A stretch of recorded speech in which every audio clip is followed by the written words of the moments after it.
Joab was told, "Behold, the king weeps and mourns for Absalom."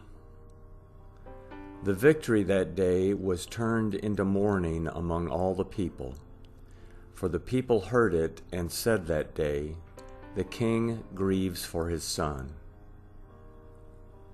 The people sneaked into the city that day, as people who are ashamed steal away when they flee in battle. The king covered his face, and the king cried with a loud voice, "My son Absalom, Absalom, my son, my son."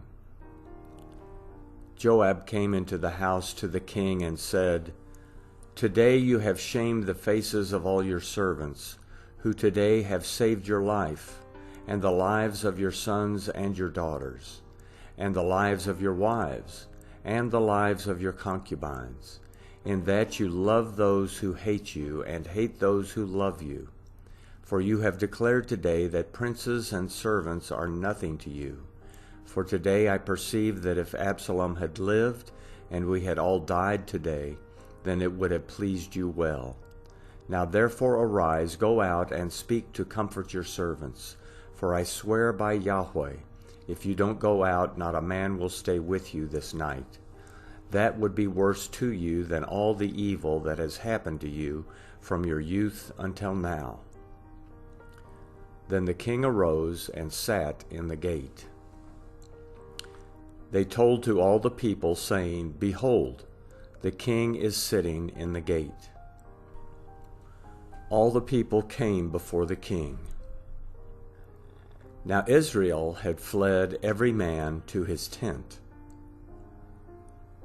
All the people were at strife throughout all the tribes of Israel, saying, "The king delivered us out of the hand of our enemies, and he saved us out of the hand of the Philistines. And now he has fled out of the land from Absalom. Absalom, whom we anointed over us, is dead in battle. Now therefore why don't you speak a word of bringing the king back?" King David sent to Zadok and Abiathar the priests, saying, "Speak to the elders of Judah, saying, Why are you the last to bring the king back to his house? Since the speech of all Israel has come to the king to return him to his house. You are my brothers, you are my bone and flesh. Why then are you the last to bring back the king? Say to Amasa, Aren't you my bone and my flesh? God do so to me, and more also, if you aren't captain of the army before me continually instead of Joab." He bowed the heart of all the men of Judah, even as one man, so that they sent to the king, saying, "Return you and all your servants." So the king returned and came to the Jordan. Judah came to Gilgal to go to meet the king, to bring the king over the Jordan. Shimei the son of Gera the Benjamite, who was of Baharim, hurried and came down with the men of Judah to meet King David. There were 1,000 men of Benjamin with him, and Ziba the servant of Saul's house, and his 15 sons and his 20 servants with him, and they went through the Jordan in the presence of the king. A ferry boat went to bring over the king's household, and to do what he thought good. Shimei the son of Gera fell down before the king when he had come over the Jordan. He said to the king, "Don't let my lord impute iniquity to me, or remember that which your servant did perversely the day that my lord the king went out of Jerusalem, that the king should take it to his heart.